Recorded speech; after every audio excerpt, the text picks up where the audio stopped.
पाहू शकता की माननीय नगरसेवक सुरेश आवळे यांच्यासोबत सर्व कार्यकर्ते आज बृहन्मुंबई महानगरपालिकेच्या मुख्य कार्यालयाच्या या ठिकाणी उपस्थित आहेत। मुंबईच्या बृहन्मुंबई महानगरपालिकेच्या मुद्दम कार्यालयामध्ये या ठिकाणी आपल्यासोबत सुरेश आवळे जे आहेत। आवळेजी, काय सांगाल, तुम्हाला पद मिळालं, या ठिकाणी महापौरांना भेटण्यासाठी आज या ठिकाणी आपण आलात? अनेक वर्ष काम करत असताना आज या ठिकाणी मुंबई स्थापत्य समिती उपनगरात त्यांचं उपाध्यक्षपद आदरणीय पक्ष नेते साहेबांच्या आशीर्वादाने आम्हाला या ठिकाणी शिंदे साहेबांच्या आशीर्वादाने या ठिकाणी उपाध्यक्षपद मिळालं।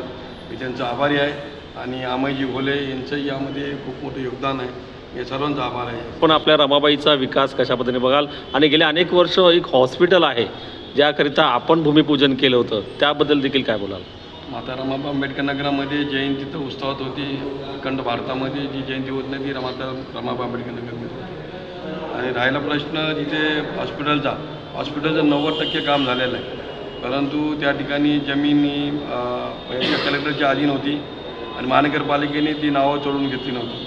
त्या ठिकाणी हॉस्पिटलचं आरक्षण आहे, हॉस्पिटलचं आरक्षण असल्यामुळं तिकडं दुसरंही काय कलेक्टर करू शकत नाही आणि गेली 60 वर्ष महानगरपालिकेचा दवाखाना आहे आणि त्या ठिकाणी काय अडचणी आहेत आम्ही ते दूर करून त्या ठिकाणी लवकरच 11 माळ्याचं हॉस्पिटल उभं राहील।